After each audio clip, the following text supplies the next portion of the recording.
Can you believe it? The fetus in the pregnant woman's belly actually wanted to kill her own mother. This is not a rumor, but a real conclusion from the laboratory.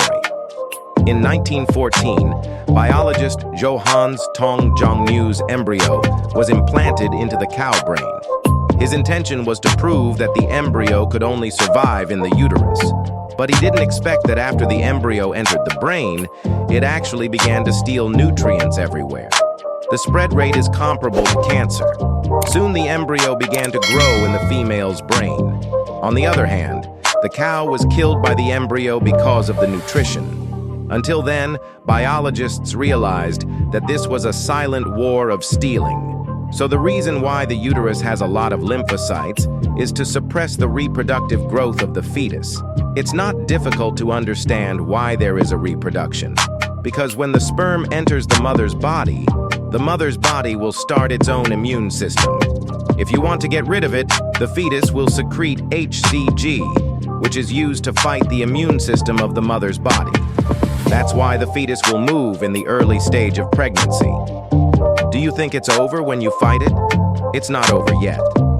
When the fetus is 5 to 8 weeks pregnant, the fetus will start to send malignant false signals to the mother's body, inducing the mother's body to eat a lot so that it can get more nutrients. In the mid to late stage, if the mother's body can't provide enough nutrition for the fetus, it will raise the mother's blood pressure and let more fresh blood flow through the uterus. This is also why pregnant women are prone to high blood pressure and high blood sugar. The most terrible thing is coming.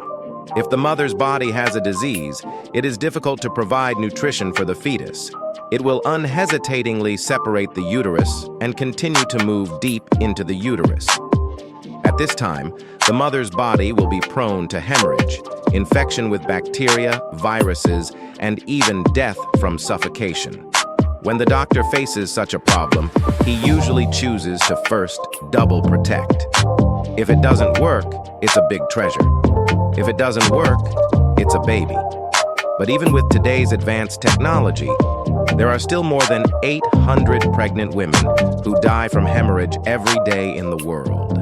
Giving birth also becomes the closest moment for most women to death. As a man, why don't you take care of your wife?